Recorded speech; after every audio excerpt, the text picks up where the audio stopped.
ठरलं. तर मग या मालिकेच्या आजच्या भागामध्ये ज्यावेळी अर्जुन त्या लोकेशनवर पोहोचतो आणि दरवाजा उघडून पाहतो, तर इथे सचिन मात्र खाली बेशुद्ध पडलेला असतो. तर आता इन्स्पेक्टर साहेब कॉन्स्टेबल यांना म्हणू लागतात, कॉन्स्टेबल, इथे सगळीकडे आजूबाजूला कोणी आहे का बघा, आणि काही संशयात वस्तू सापडते का तेही बघा. तर इथे अर्जुन इन्स्पेक्टर साहेबांना म्हणतो, इन्स्पेक्टर खरंच हा बेशुद्ध आहे की नाटक करत आहे. तर इन्स्पेक्टर साहेब आता सचिनला आवाज देत त्याला उठवण्याचा प्रयत्न करू लागतात आणि म्हणतात, दीक्षित, माझा आवाज ऐकू येतोय का तुम्हाला? तर दुसरीकडे पाहायला मिळतं सुभेदारांच्या घरी 5वी पूजनाची सगळी तयारी झालेली असते. आता कल्पनाताई अस्मिताला म्हणतात, अस्मिता बस आणि पूजा करून घे. अस्मिता सटवाईची पूजा करत असते. इथे मात्र अस्मिताचं लक्ष सचिनच्या येण्यावर असतो. सचिनची ती वाट पाहत असते, परंतु बाळासाठी सटवाईची पूजा करून ती देवी आईजवळ प्रार्थनाही करते. घरातील सर्वच जण तिथे उपस्थित असतात. तर दुसरीकडे पाहायला मिळतं इन्स्पेक्टर साहेब आता सचिनच्या डोळ्यावर पाणी मारतात आणि त्याला शुद्धीवर आणण्याचा प्रयत्न करतात. आता सचिन शुद्धीवर येतो, अर्जुनला पाहतो आणि नाटक करत म्हणतो, अर्जुन, तू इथे आलास. अर्जुन, बरं झालं तू मला सोडवायला आलास, पण तुम्हाला माझं लोकेशन कसं कळालं? तर इन्स्पेक्टर साहेब म्हणू लागतात, तुमच्या मोबाईलवरूनच तुमचं मोबाईल लोकेशन आम्ही ट्रॅक केलं आणि इथपर्यंत आम्ही पोहोचलो. तर आता अर्जुन आणि इन्स्पेक्टर साहेबांचे सचिन आभार मानण्याचं नाटक करत असतो, परंतु सचिनची ही नाटक अर्जुनला चांगलेच माहीत असतात. तर इकडे सुभेदारांच्या घरी आपल्याकडे पाहायला मिळतं की सर्वजण रीतिरिवाजाप्रमाणे सगळ्या प्रथम परंपरा पूर्ण करत असतात. आता अस्मिताची ओटी भरत असतात. तर दुसरीकडे पाहायला मिळतं इन्स्पेक्टर साहेब आता सचिनला विचारतात, मिस्टर दीक्षित, तुम्हाला इथे कोणी आणून ठेवले? कोणी तुम्हाला डांबून ठेवलं होतं? तर आता सचिन इथे साक्षीच नाव घेत म्हणतो, साक्षी महिप शिकरे. तर इन्स्पेक्टर साहेब विचारतात, का? तर आता सचिन म्हणतो, साक्षी माझ्यासोबत प्रेमाचं नाटक करत होती. माझं कॅनडाचा जॉब गेला, माझ्या काही फायनान्शियल प्रॉब्लेम सुद्धा होते, तरी सुद्धा मी माझ्या बायकोसाठी, माझ्या प्रेग्नेंट बायकोसाठी भारतात आलो, पण हातात काहीच पैसे नव्हते. फायनान्शियल प्रॉब्लेम होता आणि म्हणूनच मी अपसेट होतो आणि मी तिच्या जाळ्यात अडकलो. सचिन रडतच हे सगळं काही सांगत असतो, परंतु अर्जुनचा यावर विश्वास बसत नसतो. सचिन म्हणू लागतो, त्या सगळ्या नाटकातच ती मला या गॅरेजमध्ये घेऊन आली. तिच्यासोबत 2 गुंड सुद्धा होते. त्यांनी मला खूप मारलं आणि माझा फोन सुद्धा त्यांच्याचकडे होता. तर इन्स्पेक्टर साहेब आता सचिनला विचारतात, मग तो फोन आता तुमच्या बाजूला पडलेला कसा मिळाला? आणि तेही ऑन असतानाच तो ऑन कसा झाला? आता सचिन मात्र घाबरून गेलेला असतो. त्याला काय बोलावं काहीच कळत नाही. तो अर्जुनकडे पाहतो आणि म्हणू लागतो, मला तर यातलं काहीच माहीत नाही. त्या गुंड्यांना खरं तर अचानक काय झालं मला काहीच कळलं नाही. इथेच माझ्यासोबत होते, पण अचानक त्यांना साक्षीचा फोन आला. त्यांनी माझा फोन इथेच फेकला आणि ते इथून पळून निघून गेलेत. मला वाटलं ते माझ्यावर पहारा देऊन असतील, बाहेर थांबले असतील, म्हणून मी इथेच पडून राहिलो. परंतु बरं झालं तुम्ही इथे आलात आणि मला सोडवलात. तर आता अर्जुन सचिनला म्हणतो, ही तर सगळी तू रचलेली स्टोरी आहे ना? तुला काय वाटलं तुझ्या या बोलण्यावर, तुझ्या या कथेवर आम्ही विश्वास ठेवणार आहोत का?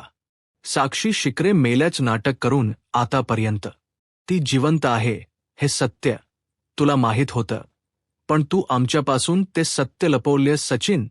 तर सचिन नाटक करत म्हणतो, नाही अर्जुन, मला काहीच माहीत नव्हतं. आता सचिन अर्जुन समोर हात सोडतो आणि म्हणू लागतो, अर्जुन प्लीज माझ्यावर विश्वास ठेव.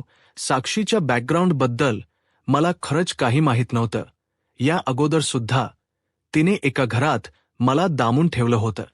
त्याचा ॲड्रेस मी तुला देतो, 302 नगरस रोड असं म्हणत आता सचिन ज्या रूमवर साक्षी राहत होती तिथलाही ॲड्रेस देतो. आता मात्र पोलीस आणि अर्जुन या सगळ्यांनाच धक्का बसतो.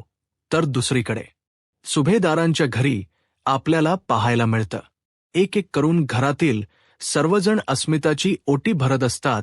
अस्मिताचं लक्ष फक्त मोबाईलवर असतो. ती सचिनच्या फोनची वाट पाहत असते. तिच्या कुठेच लक्ष लागत नसतो. ती अस्वस्थ असते ना. तिच्या चेहऱ्यावर हसू असतं आणि ना पाचवीचा आनंद असतो.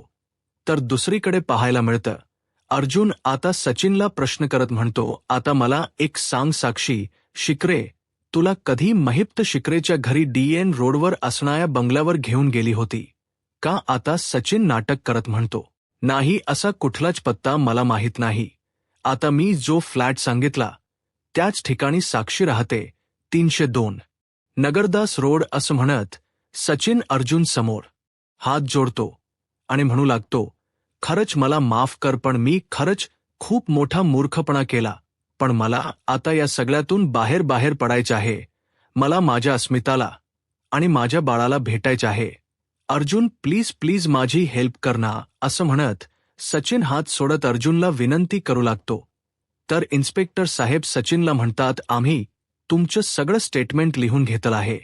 तर त्यानंतर ते अर्जुनला म्हणतात, ॲडव्होकेट सुभेदार तुम्ही यांना घरी घेऊन जाऊ शकता, पण जेव्हा केव्हा गरज लागेल त्यावेळी यांना घेऊन तुम्हाला पोलीस स्टेशनला यावं लागेल. अर्जुन म्हणतो की हो. आता इन्स्पेक्टर साहेब तिथून निघून जातात. सचिन म्हणू लागतो, अर्जुन मला अस्मिताला भेटायचं आहे. अर्जुन म्हणतो, हे बोलताना सुद्धा तुला लाज वाटत नाहीये का रे? अरे तुझ्यामुळे अस्मिताई हॉस्पिटलमध्ये पोहोचली. तिची डिलिव्हरी कुठल्या कंडिशनमध्ये झाली आहे ना, ती आम्हाला माहीत आहे. तिची आणि तिच्या बाळाची परिस्थिती खूप क्रिटिकल होती. या क्रिटिकल परिस्थितीत तिने बाळाला जन्म दिलाय, पण तुला काय फरक पडतोय रे ना? तुला अस्मिता ताईची काळजी आहे ना? तुझ्या बाळाची. आता सचिन खुश होण्याचं नाटक करतो आणि अर्जुनला म्हणतो, अर्जुन मला बाळ झालाय. अरे मुलगा झाला की मुलगी झाली सांग ना? आणि अस्मीची तब्येत कशी आहे? अर्जुन काहीच बोलत नाही. आता सचिन हातापाया पडण्याचं नाटक करत असतो, परंतु अर्जुन काही न बोलता तो त्याच्या गाडीत जाऊन बसतो. सचिन आता मागूनच अर्जुनच्या धावत येतो आणि म्हणू लागतो, अर्जुन थांब, मला सुद्धा तुझ्यासोबत यायचं आहे. मला सुद्धा तू गाडीतून घेऊन जा. मला माझ्या अस्मिताला भेटायचं आहे. मला माझ्या बाळाला भेटायचं आहे. अर्जुन प्लीज. अरे तू जर मला नाही घेऊन गेलास तर मी डायरेक्ट सुभेदारांच्या घरी येईन. मला कोण काही बोललं तरी काही फरक पडणार नाही, पण मला माझ्या बाळाला आणि माझ्या बायकोला भेटायचं आहे. आता अर्जुन परवानगी देताच सचिन खुश होतो आणि आता अर्जुन सचिनला घेऊन सुभेदारांच्या घराच्या दिशेने निघालेला असतो. तर दुसरीकडे सुभेदारांच्या घरी आपल्याला पाहायला मिळतं, आता विमलताई सर्वांना पेढे देतात आणि आता सर्वच सण अस्मिताच्या बाळाला भरभरून आशीर्वाद देत असतात. तर प्रतिमा आत्या म्हणू लागतात, अस्मिता आजच्या दिवशी सटवाई येऊन तुझ्या बाळाच भविष्य लिहून जाणार आणि आम्हाला खात्री आहे की तुझ्या बाळाच भविष्य हे उज्ज्वलच असणार. तर सायली म्हणते की सगळ्या नकारात्मक आणि वाईट प्रभावातून बाळाची सुटका होऊ देत आणि देवी आईचा तिला भरभरून आशीर्वाद मिळू देत. आता हे ऐकताच अस्मिता म्हणू लागते, वाईट प्रभाव म्हणजे बाळाच्या वडिलांबद्दलच तुला बोलायचं आहे ना सायली? आता सायली म्हणते, अस्मिता ताई असं काहीच नाहीये, परंतु त्याचवेळी त्या ठिकाणी सचिन आलेला असतो. सचिन अस्मिताला आवाज देत म्हणतो, अस्मिता. अस्मिता खुश होते आणि धावत पळत सचिनकडे जाते. सचिन म्हणतो, अस्मी हे आपलं बाळ आहे. अस्मिता म्हणते, हो सचिन, पण तुझी ही काय अवस्था झालीये? तू कुठे होतास? सचिन म्हणतो, ते राहू देत, मला काही झालं असतं तरी काही हरकत नाही, परंतु आज मी तुझ्यापर्यंत आणि बाळापर्यंत पोहोचू शकलो हेच माझ्यासाठी खूप आहे. अस्मी अगं आपलं बाळ अगदी तुझ्यावर गेलं. मी खरंच खूप खुश आहे अस्मिता. अस्मिता आपली फॅमिली पूर्ण झाली आहे. असं म्हणत सचिन अस्मिताला जवळ घेतो, बाळाच्या डोक्यावरून हात फिरवतो. त्यावेळी मात्र अर्जुन रागाने सचिनकडे पाहत असतो. तर सचिन अस्मिताला म्हणतो, अस्मी आता काहीही झालं तरी आपल्यामध्ये मी कोणालाही येऊ देणार नाही. परंतु त्याचवेळी अर्जुन येतो, सचिनला पकडतो, त्याला बाजूला करतो आणि म्हणू लागतो झाले ना भेटून, मग आता इथून निघायचं पुन्हा माझ्या बहिणीच या आसपासही फिरकायचं नाही. तर प्रतापराव अर्जुनला म्हणतात, अर्जुन, तू याला घेऊनच का आलास? अरे जिथे होता तिथेच ठेवायचं होतं ना. अरे सचिन, तुझ्यामुळे फक्त तुझ्यामुळे माझ्या मुलीचा जीव धोक्यात होता. तिची डिलिव्हरी तरी सुखरूप होईल की नाही ना याची आम्हाला भीती होती. त्यामुळे यापुढे तू इथे यायचं नाही. तर कल्पनाही म्हणू लागतात, सचिन, अरे तुझ्यासारखा माणूस या घरात काय तर माझ्या मुलीच्या आसपासही नको आहे. अरे आज तुझ्यामुळे अस्मिताला मनस्ताप होतोय. अरे तुझं दुसऱ्या मुलीवर, तुझ्या आयुष्यात दुसरी स्त्री आहे हे आम्हाला माहीत होतं, परंतु ती दुसरी स्त्री साक्षी शिकरी आहे हे आम्हाला माहीत नव्हतं. तर सचिन नाटक करत म्हणू लागतो, मी तुमचा राग समजू शकतो, परंतु तुम्ही एकदा माझी बाजू समजून घ्याल का? तर अस्मिता म्हणते, बोल सचिन, तू इतके दिवस कुठे होतास? नेमकं काय घडलंय? बोल सचिन. तर सचिन नाटक करत रडत म्हणू लागतो, मला त्या साक्षी शिकरेने गोडाऊन मध्ये बंद करून ठेवलं होतं. तर मुळात ती साक्षी शिकरे हे तर मला माहीतच नव्हतं. मी तर तिला समीरा शेखर म्हणून ओळखत होतो. मी मान्य करतो, मी तिच्या प्रेमात वाहत गेलो. मी खूप मोठी चूक केली. माझ्याकडून खूप मोठी चूक झाली आहे. मला माझी चूक कळाली होती आणि त्यातून बाहेर पडण्याचा मी प्रयत्नही करत होतो, परंतु समीरा त्यातून मला बाहेर पडूच देत नव्हती. तिने तर माझ्या कॅनडाच्या ऑफिसमध्ये सुद्धा फोन केला, ती इथे सुद्धा आली.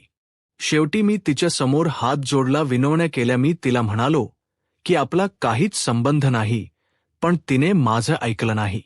मी तिला म्हणालो की मला माझ्या बायकोकडे परत जायचं, मला जाऊ देत. मग तिने मला गोडाऊनमध्ये डांबून ठेवलं आणि तिथे असताना माझ्या डोळ्यासमोर फक्त अस्मिताचा चेहरा येत होता. खूप भीती वाटत होती. असं म्हणत सचिन रडण्याचं नाटक करतो, परंतु सुभेदारांच्या घरातील कोणीही त्याच्यावर विश्वास ठेवत नाही. तर सायली स्पष्टच बोलत म्हणते, पण तुमच्या या बोलण्यावर आम्ही विश्वास कसा ठेवायचा? साक्षी शिकरे कोण आहे हे खरंच तुम्हाला माहीत नव्हतं का? सचिन भाऊजी, ती किती मोठी गुन्हेगार आहे हेही माहीत नव्हतं का तुम्हाला? तुम्ही ते भारतात परतल्यावर कुठल्याही वर्तमानपत्रात किंवा चॅनलवर तिचा फोटो बघितला नव्हता का? बातमी वाचलीच नव्हती का? तर सचिन खोट बोलत म्हणतो की हो, मी न्यूज चॅनलमध्ये तिचा जुना फोटो पाहिला होता आणि तेव्हाच मला खरं काय ते नीट कळालं. पण तिने तर माझ्या समोर रूप बदललं होतं. ती रूप बदलून माझ्या समोर आली होती. हे बघा, ती अशी दिसायची. असं म्हणत आता सचिन त्याच्याकडे असणारा साक्षीचा फोटो दाखवत म्हणतो, तुम्ही सर्वजण तिला ओळखत होता. तिचा चेहरा तुम्हा सगळ्यांच्या लक्षात होता. ती अगदी कुठल्याही रूपात तुमच्या समोर आली असती तर तुम्ही तिला ओळखलं असतं, पण मला तर तिला ओळखताच आलं नाही आणि म्हणूनच मी तिच्या जाळ्यात फसलो. प्लीज मला समजून घ्या. आता अस्मिता आपलं बाळ सायलीच्या हातात देते आणि म्हणू लागते, सचिन, मी तुझ्यावर विश्वास ठेवते. माझा तुझ्यावर पूर्ण विश्वास आहे. ती साक्षी शिकरे कशी आहे ना ते मला चांगलंच माहीत आहे. या अगोदर सुद्धा तिने चैतन्याला सुद्धा असंच प्रेमाच्या जाळ्यात ओढलं होतं आणि अर्जुन, त्याच्या बाबतीत तुम्ही कोणी काहीच बोललं नाही. मग माझ्याच नव्याला का बोलत आहात? तर अर्जुन म्हणू लागतो, चैतन्य आणि या सचिनची कंपॅरिझन होऊ शकत नाही हे तुला सुद्धा माहीत आहे अस्मिता ताई, आणि तसंही चैतन्याला आम्ही तिथे पाठवलं होतं. तर आता अस्मिता म्हणू लागते, परंतु त्या अगोदर चैतन्य त्या साक्षीच्या प्रेमात होता हे मी विसरली नाहीये अर्जुन. तर आता सायली म्हणू लागते, परंतु त्यावेळी चैतन्य भाऊजी प्रेमाच्या शोधात होते, परंतु इथे मात्र सचिन भाऊजींची परिस्थिती वेगळी आहे. त्यांचं लग्न झालं आहे, चैतन्य भाऊजींचं लग्न झालं नव्हतं. असं म्हणत आता सायली सुद्धा अस्मिताला समजावण्याचा प्रयत्न करते. तर सचिन नाटक करत म्हणतो, काय म्हणजे चैतन्य सुद्धा साक्षी शिकरीच्या जाळ्यात अडकला होता का? तर अर्जुन म्हणू लागतो, तुझी ती गर्लफ्रेंड काय लायकीची आहे ना हे तुला आता कळतं का? तर सचिन म्हणू लागतो, नाही, मला तर अगोदरच कळालं होतं, पण पैशांच्या प्रॉब्लेममध्ये मी इतकं अस्वस्थ झालो होतो ना की सॉरी अस्मी, माझा तोल सुटला असं म्हणत सचिन नाटक करू लागतो आणि अस्मिता मात्र त्याच्या या बोलण्यावर विश्वास ठेवत असते. आता अस्मिता सचिनची बाजू घेत म्हणते, नाही रे सचिन, या सगळ्यात तुझीच काही चूक नाहीये आणि तू सुद्धा एक माणूसच आहेस, माणूस चुकतोच ना. आता मात्र घरातील सर्वांनाच धक्का बसतो, कारण अस्मिता घरातील कोणाच ऐकून घ्यायला तयार नसते. ते सचिनची साथ देत असते. त्या मुलीने तुझ्यावर जाळ टाकलं, तू अडकलास, त्याला तू तरी काय करणार असं म्हणत अस्मिता सचिनला सावरत असते. तर प्रतापराव अस्मिताला म्हणतात, अस्मी अगं आता तरी डोळे उघड, अगं कोणाच्या तरी जाळ्यात अडकायला. तो भोळा माणूस आहे का? तर अस्मिता म्हणते की हो, तो भोळाच आहे, कारण त्याच चारित्र्य शुद्ध आहे, हे मी कॅनडातच बघितलं होतं. तर आता अश्विन सुद्धा अस्मिताला समजावत म्हणतो, अगं पण तो ज्यावेळी कॅनडात होता त्यावेळी तू जास्त वेळ इथे होतीस, हे विसरतेस का अस्मिताई? तू अगं तिथे सुद्धा त्याने काय दिवे लावलेत हे तुला माहीत नाहीयेत. तर आता अस्मिता अश्विनला म्हणू लागते, अश्विन, आपल्या नव्याच्या बाबतीतल्या प्रत्येक गोष्टी त्याच्या बायकोला जाणवत असतात, ती ओळखत असते.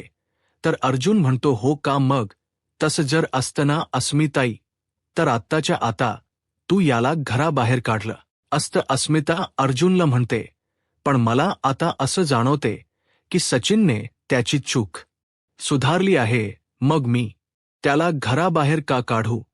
तर प्रतापराव म्हणू लागतात, प्रत्येक वेळी मनाचा कौल ऐकायचा नसतो अस्मिता. तर अस्मिता म्हणू लागते, का त्यावेळी माझ्या मनाला वाटत होतं की सचिनच्या बाहेर अखेर आहे आणि मी तुम्हाला सांगण्याचा प्रयत्न केला, त्यावेळी मात्र तुम्ही कोणीच विश्वास ठेवला नव्हता. एका बायकोच्या मनाचा कौल कधीच चुकत नसतो डॅड. त्यावेळी काय निर्णय घ्यायचा ना तो तिलाच कळत असतो. तर कल्पनाताई अस्मिताला म्हणतात, अस्मिता, आपल्या घरातली कुठलीही बाई ना असा निर्णय घेणार नाही. तर अस्मिता म्हणू लागते, मम्मा, अशा वेळी ना कुठलीही बायको माझ्यासारखाच निर्णय घेईल. आता अस्मिता सायलीला म्हणते, सायली, तू मला या सगळ्यापासून विरोध करत असतेस ना, मग आता तूच सांग, अर्जुनने जर तुझ्यापासून एखादी गोष्ट लपवली आणि ती जर तुला कळली तर? सायली अस्मिताला म्हणते, काही अस्मिता ताई, मी असा विचार कधी करणारच नाही आणि मुळात हे सुद्धा असे विचार करणार नाहीत, याची मला पूर्ण खात्री आहे. यांनी आतापर्यंत माझ्यापासून कोणतीच गोष्ट लपवली नाहीये आणि यापुढे सुद्धा ते माझ्यापासून कोणतीही गोष्ट लपवणार नाहीत, याची मला पूर्ण खात्री आहे. तर सायलीच हे बोलणं ऐकून अर्जुनला खूप वाईट वाटतं. तर अस्मिता सायलीला म्हणू लागते, हे तर माझ्या प्रश्नाचं उत्तरच नाहीये. सायली, अगं तुझा नवरा तुझ्याशी खोट बोलतोय हे तर तुझ्या मनाला कळेलच ना. तर सायली म्हणते, हो कळेल ना. तर अस्मिता म्हणते, मग तू सुद्धा त्याला माफ केलंच असत ना.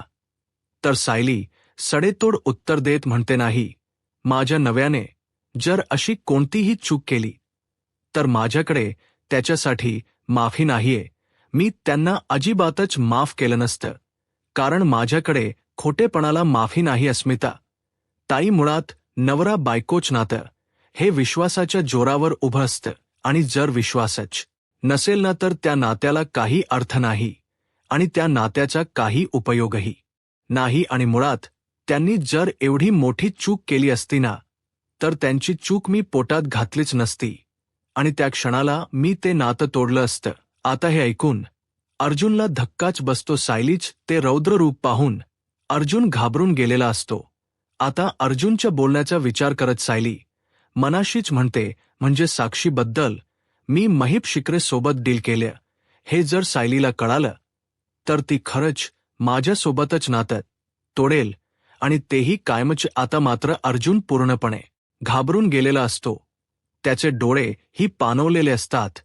त्याला काय बोलावं काहीच कळत नाही. तर दुसरीकडे पाहायला मिळतं अश्विन चिडतो आणि म्हणू लागतो, मम्मा, डॅड, या सगळ्यात ना दादाची चूक आहे. त्या सचिनला घरी घेऊन यायलाच नको होतं. तर दादाला ज्या गोडाऊनमध्ये तो सापडला ना, त्याला तिथेच सडत ठेवायला हवं होतं. तर आता सायली म्हणू लागते, अश्विन भाऊजी, हे सचिन भाऊजींना घरी का घेऊन आलेत? हे त्यांनी सांगितलं. सचिन भाऊजी म्हणाले होते की अर्जुन, तू जर मला नाही घेऊन गेलास तर कोणत्याही परिस्थितीत मी घरी येणारच. आणि सचिन भाऊजी घरी आले असते आणि शेवटी ते अस्मिताईंना एकट्याच भेटले असते. यांना ते नको होतं आणि म्हणूनच ते त्यांना घेऊन आलेत. आणि तसंही जर सचिन भाऊजी समोर आलेच नसते तर अस्मिता ताईंना सत्य कसं कळालं असतं? ते सत्य कळावं यासाठीच तर हे घेऊन आलेत ना. तर प्रतापराव म्हणू लागतात, अगं आत्ता तरी अस्मिता समोर सत्य येऊन सुद्धा तिला कुठे कळते? यापेक्षा सचिन खरी नव्हताना तेच बरं होतं. तर प्रिया नाटक करत म्हणते, खरं तर सचिनला घरी घेऊन यायचा अर्जुनचा हेतू तर खूप चांगला होता, पण घडलं काहीतरी तरी वेगळंच ना. सचिनमुळे सगळ्यांनाच उगाच किती मनस्ताप झालाय. पण आई बाबा, तुम्ही अजिबात विचार करू नका. हे कुटुंब मनाने इतकं चांगलं आहे ना की याचं कधीच वाईट होणार नाही. तर सायली म्हणू लागते, आई बाबा, तुम्ही अजिबात काळजी करू नका. आता अस्मिता ताईंना फक्त बाळाचे बाबा त्यांच्यासोबत हवे आहेत, म्हणून अस्मिता ताई बाकी कुठलाच विचार करत नाहीत. परंतु एक ना एक दिवस अस्मिता ताईंच्या समोर सचिन भाऊजींचं सत्य, त्यांचा खरा चेहरा लवकरच येईल आणि तो दिवस सुद्धा लवकरच येईल. सायलीच हे बोलणं ऐकून कल्पनाताईंना थोडा आधार वाटतो. तर कल्पनाताई सायलीला म्हणतात, ते सगळं ठीक आहे, परंतु आता यापुढे घरात वाद विवाद नको, चढलेले आवाज नकोत, कारण बाळाला चढलेला सूर कळतो तोय. तर सायली कल्पना ताईंना म्हणते, आई, यापुढे तुम्ही काळजी करू नका. बाळाच्या कानावर फक्त रेमळच गोष्टी पडतील याची आपण सगळ्यांनी आणि विशेषत मी काळजी घेईन. तर प्रतापराव म्हणू लागतात, पण अर्जुनचा आवाज कमी होईल किंवा अर्जुनची चिडचिड कमी होईल असं मला तरी वाटत नाही. अश्विन, तू तरी बाबा शांत राहशील ना? तर अश्विन म्हणतो, हो, आता बाळासाठी त्या सचिनला सहन करतच आहोत. आता आपला राग सुद्धा कंट्रोल करायला शिकावंच लागेल. तर सायली म्हणू लागते, मी आलेच, मी यांच्याशी बोलते बघते, यांचा राग गेलाय का? असं म्हणत सायली आता अर्जुनला समजावण्यासाठी तिथून निघून जाते. तर प्रिया सर्वांना म्हणते, तुम्ही सर्वजण बसा, मी सगळ्यांसाठी खिचडी टाकते. तर प्रतापराव म्हणतात, नाही, नको, अशा परिस्थितीत जेवण जाईल असं वाटत नाहीये. तर कल्पना ताई सुद्धा म्हणू लागतात, खरंच मला सुद्धा भूक नाहीये. तर प्रिया नाटक करत म्हणते, आई बाबा, तुम्ही स्वतःला त्रास करून नका घेऊ. तुम्ही का उपाशी राहताय? तुम्ही प्लीज कोणीही अन्नावर राग काढू नका. पूर्णा आजी काय म्हणते, आपण जर अन्न नको असं म्हणालो तर अन्नाचा अपमान होतो. त्यामुळे प्लीज आपण कोणीही अन्नाचा अपमान करूया नको. प्रतापराव म्हणतात, नाही, सगळं काही मला मान्य आहे, परंतु अशा परिस्थितीत खशाखाली खास जाईल असं मला तरी वाटत नाही. या सगळ्याचा प्रतापराव कल्पनाताई यांना खूप त्रास होत असतो. प्रतापराव तिथून निघून जातात आणि कल्पनाताई जातात. आता प्रिया त्यांना आवाज देऊन थांबवण्याचा प्रयत्न करते, परंतु ना प्रतापराव थांबत ना कल्पनात ताई. आता प्रिया नाटक करत अश्विनला म्हणू लागते, अश्विन, हे सगळं काय होऊन बसलंय रे? मला तुझा रागही कळतोय आणि अस्मिताच प्रेमही कळतं, पण या सगळ्यात मधल्यामध्ये माझी कोंडी होते रे. या घरात कोणाचंही दुःख बघवत नाही रे मला. पण अश्विन, तू अजिबातच काळजी करू नकोस, सगळं व्यवस्थित होईल. असं म्हणत प्रिया अश्विनला खोटा आधार देते आणि मनाशीच म्हणते, क्या बात है, आज तर अस्मिताने सिक्सरच लगावली आहे. म्हणजे पुन्हा एकदा सचिनला सुभेदारांच्या उरावर आणून बसवले. आता सायली, अर्जुन माझ्या शोधात अजून विस्कळत चाललेत. सायली, तू कितीही प्लॅन करत गेलीस ना आणि कितीही हे सगळं काही व्यवस्थित हाताळण्याचा प्रयत्न केलास ना, तरी मी मात्र ते सगळं काही विस्कळीत करण्याचाच प्रयत्न करणार आहे. आता तू मात्र सचिन आणि अस्मिताच्या या गोष्टींमध्येच गुंतून राहायला हो, जेणेकरून तुम्ही दोघेही माझा शोध घेऊ शकत नाही. थोडे दिवस तरी का होई ना, परंतु माझ्या शोधाला ब्रेक लागेलच ना. चला आता मोकळा श्वास घेऊया. असं म्हणत प्रिया आनंद व्यक्त करत असते. तर दुसरीकडे अस्मिता आणि सचिन झोपलेले असतात. आता सचिन पाहतो तर अस्मिता शांत झोपलेली असते आणि त्याच संधीचा फायदा घेत आता सचिन साक्षीला फोन करायला घेतो, परंतु त्याचवेळी बाळ रडायला लागतं. सचिन मनाशीच म्हणतो की आता हे बाळ मला साक्षीला फोनही करू देणार नाही, परंतु ही संधी आहे अस्मिताला इम्प्रेस करण्याची. आता अस्मिताला इम्प्रेस करण्यासाठी मला या बाळाला कडेवर घ्यावंच लागेल असं म्हणत सचिन आता बाळाला घेतो, त्याला शांत करत असतो आणि त्याचवेळी अस्मिता उठून पाहते तर सचिनच्या कडेवर बाळ असतं. सचिन आता आपल्या बाळाला घेत आहे हे पाहून अस्मिता खुश होते आणि त्याचं कौतुक करत म्हणते, बाबा असावा तर असा अगदी आई जे करते ते सगळं काही करणारा तुझ्यासारखा. तर सचिन नाटक करत अस्मिताला म्हणतो, अस्मिता अगं तू का उठली आहेस? तू तुझी झोप पूर्ण कर बरं. जोपर्यंत बाळाला भूक लागत नाही ना तोपर्यंत मी त्याला सांभाळेन, तोपर्यंत तू झोप बरं असं म्हणत सचिन आता अस्मिताला इम्प्रेस करत तिला आपला खोटा चांगुलपणा दाखवण्याचा प्रयत्न करत असतो. अस्मिता खुश होते आणि सचिनला म्हणते, इकडे ये आता. सचिन अस्मिताच्या बाजूला जाऊन बसतो तर अस्मिता म्हणू लागते, बाळजन मला आल्यापासून मी तुझी वाट बघत होते. तुझा त्याला स्पर्श कधी होतो या क्षणाची मी खरंच आतुरतेने वाट पाहत होते. सचिन अरे तुझा आवाज त्याच्यासाठी ओळखीचा आहे, परंतु जन्माला आल्यापासून तुझा आवाज त्याच्या कानावर पडलाच नव्हता. आता बघ ना तू थोपटल्यावर कसा शांत झोपला आहे. आता सचिन नाटक करत अस्मिताचा हात हातात घेतो आणि म्हणू लागतो, अस्मी माझं हेच स्वप्न होतं अस्मी, की आपले एक त्रिकोणी कुटुंब असावं, आपली त्रिकोणी फॅमिली असावी. तू आपलं बाळ आणि मी. अस्मी मी तुला खरंच प्रॉमिस करतो की माझ्या हातून अशी चूक पुन्हा घडणार नाही आणि तुम्हाला सोडून मी परत कुठेच जाणार नाही. तर आता सचिनच्या या बोलण्यावर अस्मिता विश्वास ठेवत सचिनला म्हणते, मला माहीत आहे सचिन आणि म्हणूनच तर मी तुझ्यावर विश्वास ठेवला. तर सचिन मनाशीच म्हणतो की फक्त आता साक्षीने स्वतःहून मला फोन करण्याचा प्रयत्न करायला नको. तिने जर तसं केलं तर या विश्वासाच्या चिंध्या उडतील. तर दुसरीकडे आता साक्षी इथे प्रियाला फोन करते. प्रिया गाढ झोपेत असते तर अश्विन आवाज येत म्हणतो, तन्वी अग तुझा फोन वाजतोय इतक्या रात्री कोण फोन करतंय? आता ज्यावेळी प्रिया आपला फोन पाहते त्यावेळी मात्र तिची झोपच उडालेली असते. प्रिया घाबरते आणि म्हणू लागते, कोणी नाही, रॉंग नंबर आहे असं म्हणत अश्विनला म्हणू लागते, तू झोप. आणि त्यानंतर प्रिया आता साक्षीचा फोन उचलते आणि विचारते, तुला वेळ लागले का? अग इतक्या रात्री तू मला फोन करतेस, किती वाजले ते तरी बघ. तर साक्षी म्हणते, एक मिनिट टन. प्रिया प्लीज माझं ऐकून घे. सचिन घरी पोहोचलाय ना? तो व्यवस्थित आहे ना? काही प्रॉब्लेम तर नाहीये ना? तर प्रिया म्हणते, नाही काही प्रॉब्लेम नाही, सगळं काही ठीक आहे, तू फोन ठेव. आता साक्षी म्हणते, एक मिनिट अगं प्रिया माझं प्लीज ऐकून तरी घे. उद्या काही कर आणि उद्या सकाळी माझा सचिन सोबत कॉन्टॅक्ट घडवून आण, नाहीतर मी तुला सतत फोन करेन. प्रिया म्हणते, ओके मी बघते असं म्हणत प्रिया आता कसा बसा साक्षीचा फोन ठेवते, परंतु प्रिया मात्र घाबरून गेलेली असते. तर प्रिया मनाशीच म्हणते की बरं झालं या अश्विनला गाढ झोप लागली, नाही तर मी त्याला काय उत्तर दिलं असतं. खरं तर या साक्षीला मी इतका सपोर्ट करते ना की मला त्याचा चार्ज घ्यायलाच हवा होता.